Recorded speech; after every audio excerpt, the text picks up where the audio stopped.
pick up lemon in the lemon leaves and just fresh green in the mandarin leaves.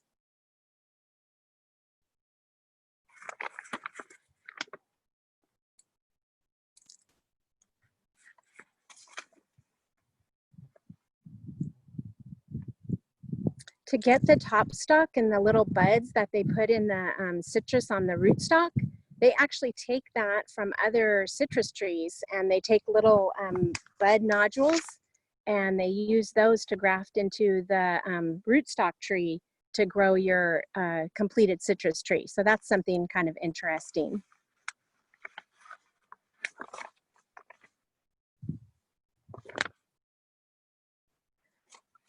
In a minute, we're going to walk into and look at some kiwi vines, because part of our company, we mainly grow citrus. That's mainly what we do, but we found that it was good to diversify and to have multiple crops growing, not just citrus.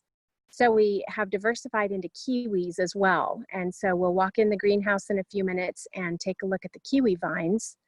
And that's part of our company's diversification.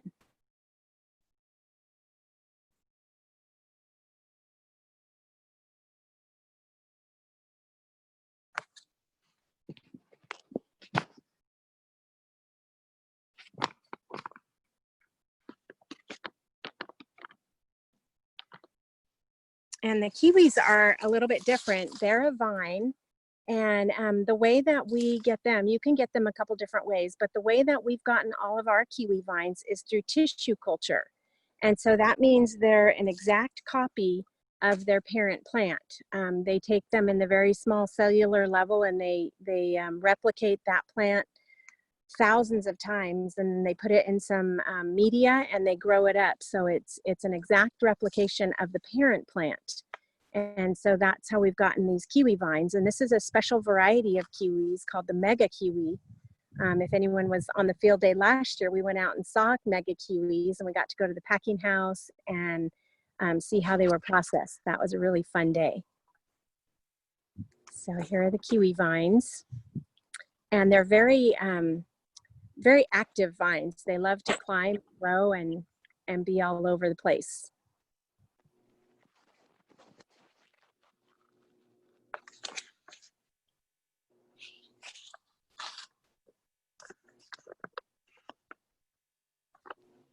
The other way our company has diversified is into cherries as well. So we have cherries as one of our crops that we grow. Finding that if you have all of your income coming from a single crop, if there happens to be a pest or a disease in that crop, then you can be at a higher risk. So we wanted to spread some of the risk out. So we diversified into the kiwis and the cherries. And part of that is because there is a pest coming in citrus called citrus greening disease, and it has the potential to devastate the citrus industry and really cause some harm to the citrus growers. So here we've moved out now to our citrus grove. We're here on the same property I'm on today. We're looking at some lemon trees in the orchard. And when you're deciding what to plant and where to plant it, there's a lot of different factors that you want to consider. You want to think about your soil type, maybe what plants have grown there before. You want to consider your water sources, your temperature, your freezing temperatures in the winter time. Lemons are very susceptible to frost, and so they sustain a lot of damage at a higher degree. So you have to plant them in a little bit warmer location, and then you have to have some good frost protection available for them. So we were having a good time looking at the lemons and trying to find lemons that got left on the tree so we could pick them and, you know, use them at home later. And so we're looking for some shiners, as we call them, in there. You'll see us get some of those out of the tree. It brought up a good point we were discussing on harvesting, that all of the citrus is harvested by hand. So each piece is individually picked. And so the employee who's going to pick the citrus, they usually have a clipper in one hand and they pick the fruit in the other, and they put it in a picking sack. and then they go down the ladders if they're on the ladder, and they put it in the bin. And so each piece of citrus that you buy or see is hand harvested. So just there's a lot of labor and intense work that goes into harvesting citrus, particularly lemons, because are difficult because they also have a lot of thorns on them. So the pickers often have to wear leather sleeves so they don't scratch up their arms. So that was an interesting thing we were talking about. We also talked about what happens if you don't harvest a crop? What happens to that fruit if you leave it on the tree? We talked about how important it is to get all the fruit off the trees because it can harbor pests and diseases that could affect your crop the following year. So the few shiners that we found in the tree aren't abnormal, but say we'd had a freeze and we weren't able to harvest the fruit, we would want to send a crew through and actually pull the fruit off the trees and lay it on the ground if it were bad fruit. We talked about in lemons how it's economical to come through the first time and do what's called a size or color pick, or size and color pick. And so the crew will come through and pick the fruit that's ready, that's the right size and the right color for the market they're going for. And lemons are a higher value crop, so it pays, it's economical to do that. In some of your other citrus varieties, such as oranges, they're not as high of value, so it doesn't pay to do that. So you just go through one time on regular oranges or mandarins and you strip pick everything at that point. So, but lemons, they will have one crop that gets ripe and will be golden and the size will be just right. They'll come through and pick that and leave the rest on the tree to size up and color up later in the season.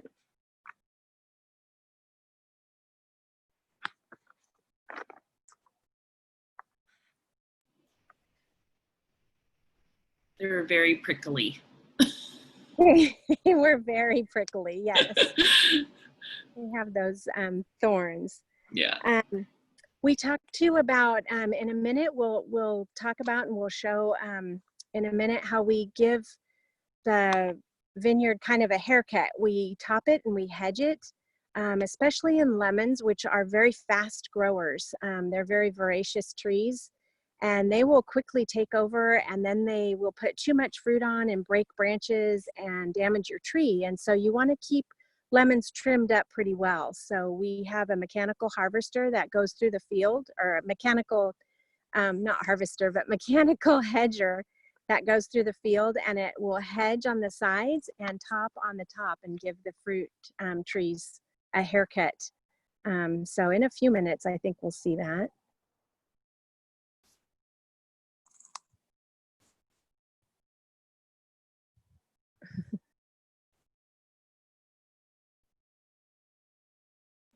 I think we were also talking about irrigation, and I don't know if we can get into that now or later, but I know you'll probably say something. Yeah, I think there's a spot where we see the actual filter plant. So we'll jump on irrigation then, but you're right. We were talking about irrigation all along the way because it's such an important factor. But let's see.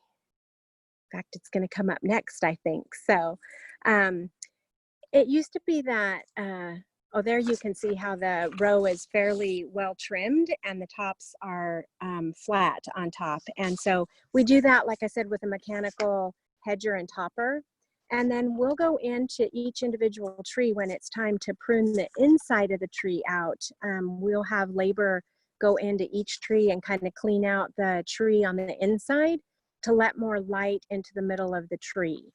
And that's a pretty standard practice on lemons, mandarins, navels, most citrus trees. You kind of prune them the same way. You can mechanically hedge and top, and then you send your hand crew in to make larger cuts with either saws or just pruning shears. And a lot of times you want to open up the inside, get rid of the dead wood, and let more light come into the center of the tree because that'll help set more fruit on the inside of your tree. So that's what we were kind of discussing there, and some thoughts there on pruning. So yeah, water is always a concern. Having adequate water for the crop you're growing. You need to make sure that you have an adequate supply. And there's two sources of water that we use. We use well water, where we'll drill the well and develop a well to irrigate a block. And then we'll also use canal water or surface water that we purchase. We're on this ranch, we're connected through the Orange Cove Irrigation District, OCID. And so our property is in their assessment area. So we pay a tax to the district, and then we also purchase the water from them. So there's two sources you can get your water. Let's see, still looks like we're looking down the row.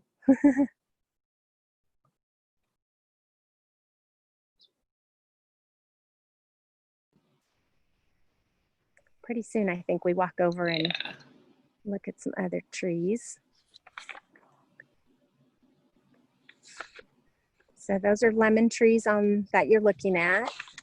And they're right next to the specialty citrus block too. So you'll see some Buddha hand trees that are covered up with some shade type cloth. There's one of the fan jet emitters.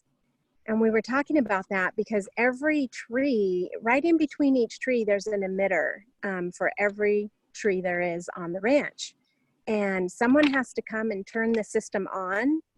And then when they do that, typically they'll go through the whole ranch on golf cars or walking, and they'll check each emitter to make sure that it's putting out the right amount of water, that it's not plugged up, or that it hasn't popped off, or that dogs or coyotes or rabbits haven't come and chewed the irrigation hose. Because if that happens, then you lose pressure in your system and you don't get the right amount of water to all the trees.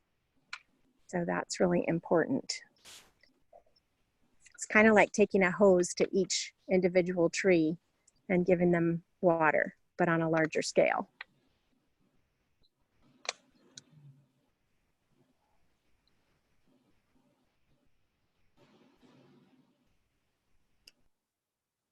See, there we go.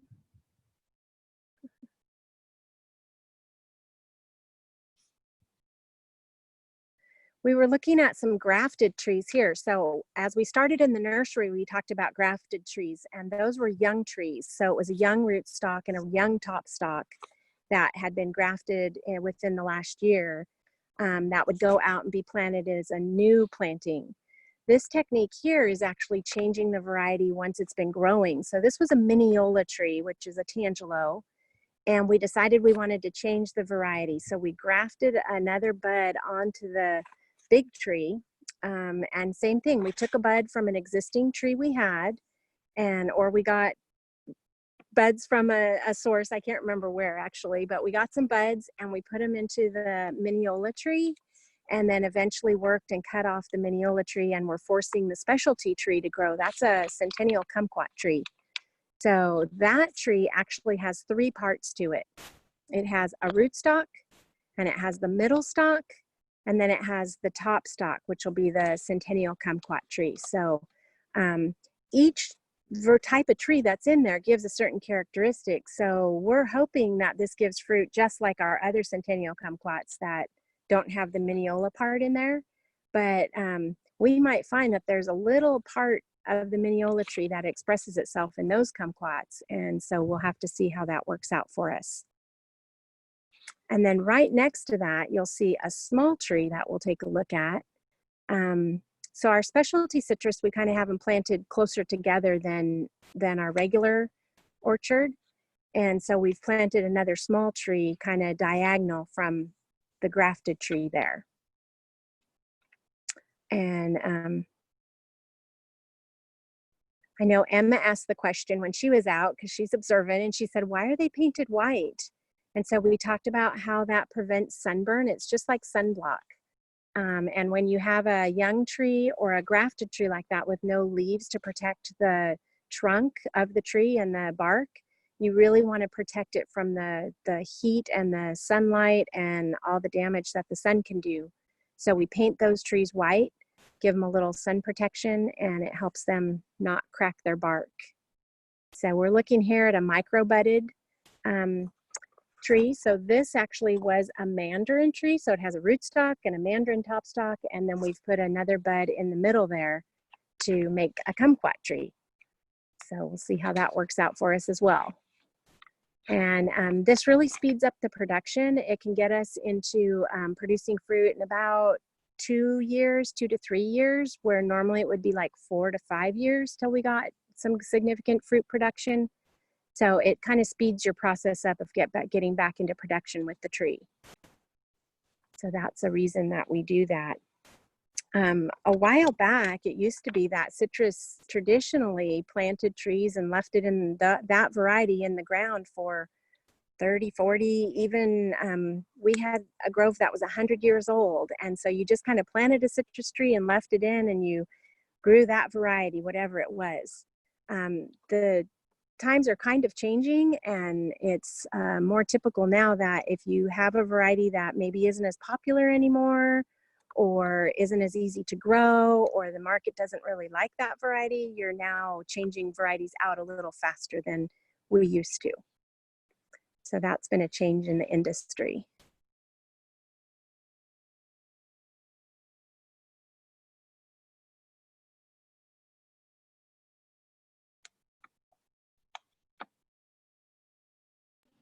I'm not sure what Emma was asking, but she did have some pretty good questions that day. We had some great questions. It was great.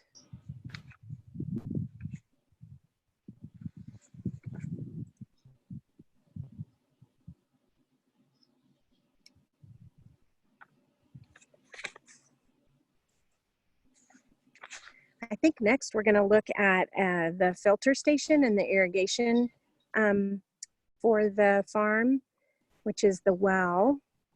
I think that's what's coming up next. There it is. So that's our filter station, and that's where our well is for this ranch. And you'll notice we have a series of filters. As the water comes out of the ground, it's got sand and particles in it that you want to run through the filter, because you don't want those out in your micro irrigation, because they'll clog that up. You also have to be aware of what minerals are in your water, because they might clog up all your little emitters also. So you saw a tank there that we would store some acid in, and every once in a while inject some acid to clear the minerals out of the line. Because it's very important that you keep those little sprinklers and fan jets clear all the time, so each tree can get the right source of water, the right amount of water. So, and there's the well right there.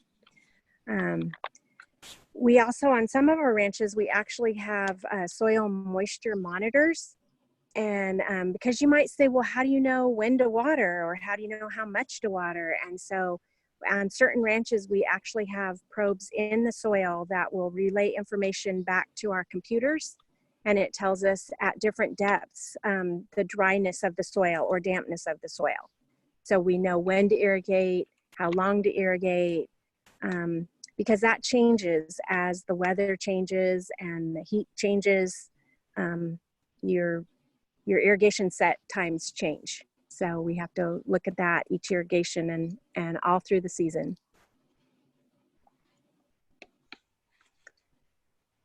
And I think now we were looking at some Mineola tangelo trees, and we actually found some fruit that we could taste. And it's not in season, it's fruit that got left on when they were harvesting, but it was really tasty. So we had a good time tasting that and finding shiners, and some we found we didn't taste. We just decided they were good for throwing practice balls down the field, and others we tasted them and they were all right.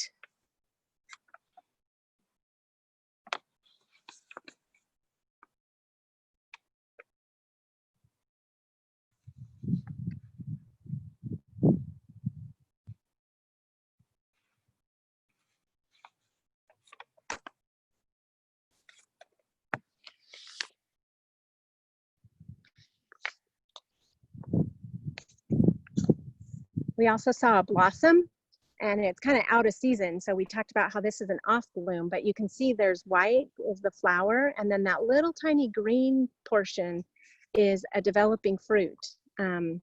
Now he's out of sequence, so that fruit may not last and may not develop into a full fruit, but that's how the little citrus look when they have all the blossoms and they begin to grow. That's how small they start.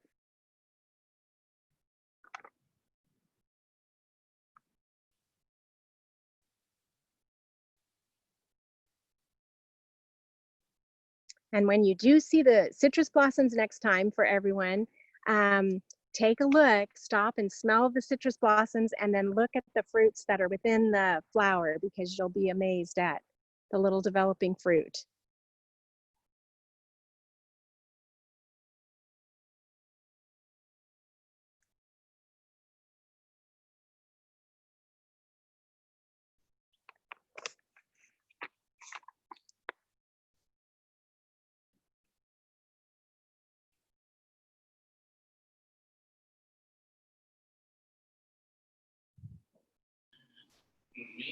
Just checking to see like where we were on this video. Yeah, we were still looking at the Mineola trees and talking more about irrigation, I think. And I knew we find a shiner that isn't a decent piece of fruit.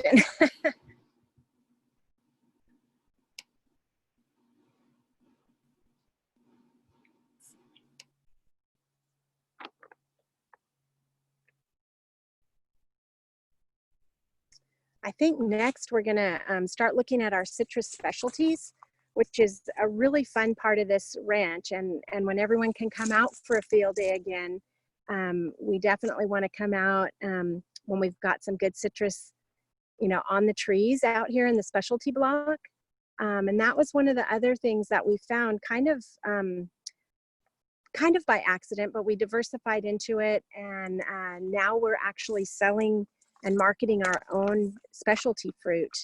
And that's become an important diversification for our company as well. It's still in citrus, but it's a little off the mainstream product line. So it adds an extra value to our ranch.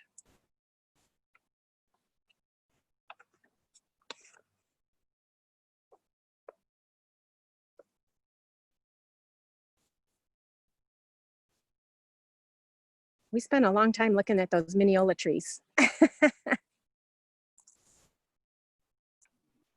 We did. Let's see if I can, I don't want to speed it up too much. But. There we go. Now we're in the Buddha hands. And this is called a Buddha hand, or it's a citron or a fingered citron. And these are not mature yet, so they're green. So eventually these will yellow up, and I have a few on the hood of my truck that we'll look at possibly here at the end. And we talked about these for quite a while because Buddha hands are pretty different looking. There's no juice on the inside, and I know we cut one later on, and it's all white pith on the inside. So you're like, well, what do you use these crazy things for? You can zest them and use that zest in baking. You can take the yellow peel and you kind of skin it off or carve it off, and you can candy it and use it in fruit cakes or in other, you can just eat candied peel. You can infuse water with it, where you can break off a finger and drop it in your water glass, or chop it up into pieces and put it in a pitcher of water. This one that we opened up gave us a surprise. It had bugs inside of it and it wasn't very good. So we cut another one that's much better inside as a representative. You can also use these in floral displays. So if someone's making a fall arrangement, especially around Halloween or fall, Thanksgiving time, this would be a really nice addition to a floral display. The smell on these is very unique and very floral and citrusy. So it's really good. I even had a friend who chopped it up one time. He would chop up that white inside and chop up the different fingers, and he made it into an Italian sausage. And it just gave it a really fresh citrus flavor to his sausage. It was good. Then we went over and looked at the Centennial kumquat trees. And those are some of the samples that we sent out were the Centennial kumquats. We still have fruit on the trees because in March, when things shut down, people stopped buying fun citrus. So we ended up with quite a few fruit still on the tree. And you can see on the ground there, a lot of the fruit was just left to fall off the trees. And so that was an unfortunate side effect of what was going on and, you know, what started in March with the COVID pandemic. We're hoping this year that we'll be able to market our fruit and we'll have a pretty good recovery. So hopefully we're just looking forward to a better season this year. So it was kind of sad to see all the fruit fall on the ground, but it's kind of a bonus because I have fruit available right now. So we tasted some fruit and cut it open and gave it a taste. And I really like the Centennial kumquats. They're kind of a Mandarin kumquat cross. So they have a very sweet Mandarin flavor, yet a little bit of a bright citrusy flavor. So that's fun. The trees we're looking at too are a variegated tree. If you can kind of tell, some of their leaves are variegated, which means they're not solid green, but they have some white in them. And there are several varieties of variegated plants. And you'll notice that they're not as strong as a non-variegated plant because they don't have all the chlorophyll to support their tree. So they're just a little bit weaker in general, but they give some good fruit. And now we're looking at the Australian finger limes. And this is our favorite piece of fruit, my favorite piece of fruit. And that's the other sample that we tried to get out to everybody. And these are also called citrus caviar. They have little micro beads or pearls of citrus inside. And I really like them. I think they're rather unique and they're a really fun piece of fruit. So they grow kind of like a bush in that they're very small leaved and very bushy. And eventually the fruit matures into the size of like your pinky finger when they are really in the peak of their season. They get quite large. So a lot of the samples we sent out were smaller than that, but they still have the great beads of citrus inside.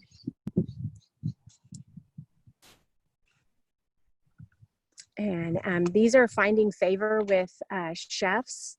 A lot of chefs are discovering the Australian finger lime. They're also called citrus caviar. And so they're starting to serve those on a lot of sushi dishes. In some of the bars, they'll put them in some cocktail drinks. You can put them on a lime pie, or if you have a glass of water and you're drinking it through a straw, you can take these and put them in your glass of water and they'll be all at the bottom. And then when you drink them up through your straw, it's like a little citrus surprise.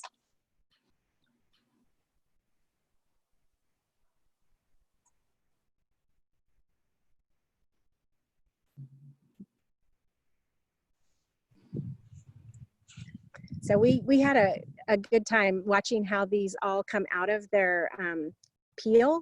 So I cut them like I showed across. I cut them kind of across the fruit and then just kind of squeeze them out. Sometimes when they're really ripe, they'll just start, as soon as you cut them, they just start popping out and flowing out. But you really squeeze them to get all the fruit out. You just kind of squeeze the shell. And then if you look inside, it has all those segments in there. And I haven't done the research yet on how exactly they grow, but we wondered if every little micro bead was attached inside that little segment, and then maybe when you squeeze them, it detaches them and sends them out. I don't know. I haven't done any research on it, but it's kind of fascinating to look at the inside structure of the finger lime. They're also finding finger limes are resistant to the citrus greening disease. So that's kind of good, but it won't take the place of other citrus, but it is a good news story for the finger limes.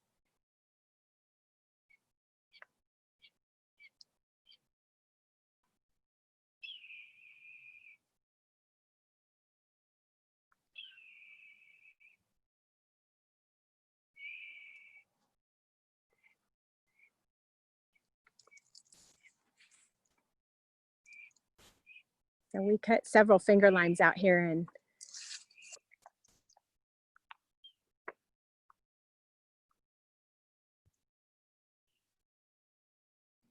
And if you see them, you said that some of them have like a pink tinge to them.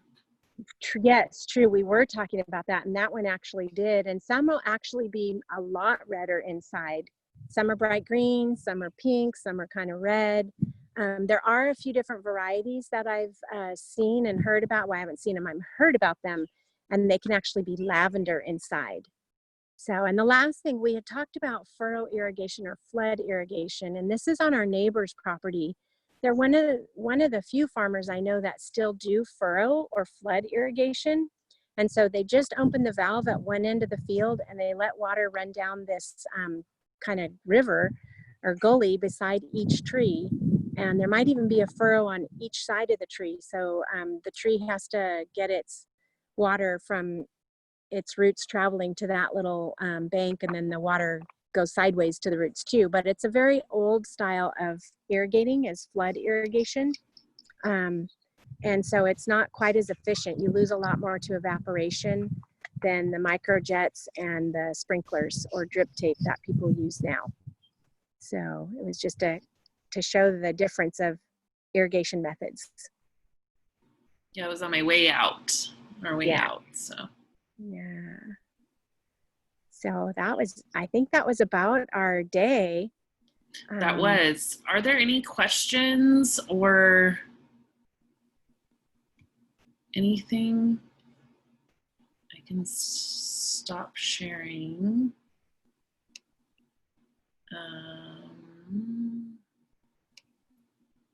Okay.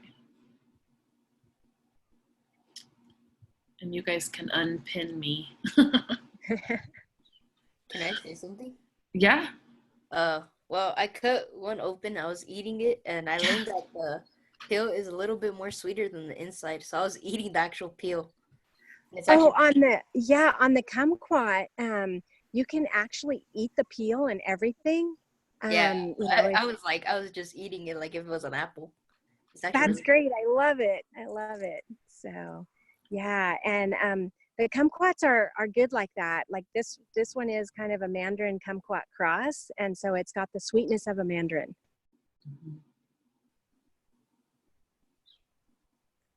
Are there any questions, comments? I know that this isn't like a typical in-person field day, and unfortunately we can't. But Katie, did you want to cut open together some fruit? Sure, I would love to. If anyone, and that's what we would do if everyone were here. We would get fruit and we'd cut it open and we'd all taste it. And so if everyone has, if anyone has their Centennial kumquats, you can do like, I think it was Daisy who just ate it. You can just bite the peel off, or you can cut the end off. Let's see if I'm afraid to set my phone down because it'll overheat. So I'll just kind of off camera here, cut off an end of my kumquat. And I'm sorry to my coordinators. Katie, you'll have to send me their addresses. I'll get them some pictures. So if you just kind of slice off the end of your kumquat, and sometimes they'll have some seeds, so you just have to kind of be patient and eat around those. But if you slice off the end, then you can just drink the juice, or you can go ahead and taste the whole thing and take a bite. Yeah, they're good. That's pretty good. It's a little hot on my end, so hopefully everyone's are a little cooler than mine. So, anyone trying it? What do you guys think? It's really good. It's sweet but sour at the same time. Mm-hmm. I like it. What'd you say, Riley? I like it. You like it? Awesome. Georgia, what do you think? Whitney? Allie, if you can. It's a very unique flavor. It's really good. Good. And then we would, of course, take a finger lime, because everyone has to experience the finger lime. And then we would cut it across. Let me see if I can do this.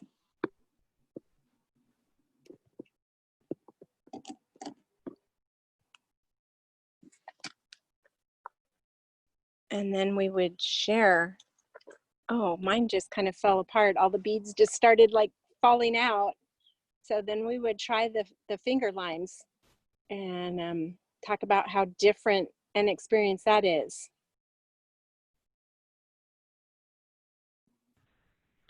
I got shocked how sour it was, and I was like, they're limes.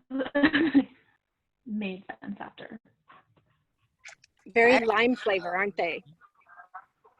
Yeah. I got a red one. Good. Would you say yours is red, Daisy? Yeah, like reddish, like the color she was talking about. Uh-huh. Yeah. Very cool. Is the inside reddish too or pinkish? Actually, the outside kind of lost its color, but the inside is the part that has the color. Oh, very cool. Oh, cool. Oh, that's awesome.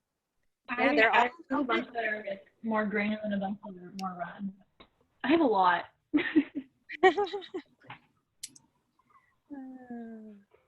Well, I hope you guys like lime flavor, and then you can share them with your family and any friends that you see and introduce them to the Australian finger lime. So Yeah, they're fun. I love introducing it. It's fun. yes, it is.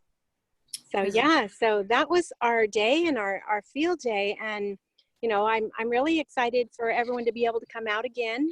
And so in the future, when we're allowed to, we'll definitely have everyone out and, you know, do some more in-person stuff, because that's a lot more fun. Yes. All right. Any other questions, comments? No? Daisy, you ready? Yes, let me. Okay. It to you. So I just wanted to say thank you to Miss Miller for her time today and sharing with us about her knowledge in citrus care. My favorite part of today was learning about the process it took to create the citrus, and also how you guys still made it possible for us to have our field day, even though we're going through this pandemic. We are really grateful for the time and effort you took to share your thoughts and experience with us. Well, thank you, Daisy. It was my pleasure. I really am glad to be able to connect with everyone and have this little field day. Yeah. Thank you so much. Thank you to my students for being my guinea pigs. They've seen a normal field day, and some of them had been out to your ranch last year, and then some of them hadn't. So, but thank you so much. I appreciate it. And I think we can all sign off now. Perfect. That's All it. right. Well, I hope everyone has a good day. Thank you. Thank you, Katie, so much. Thank you. Good job, Daisy. Good job, everyone. Thank you.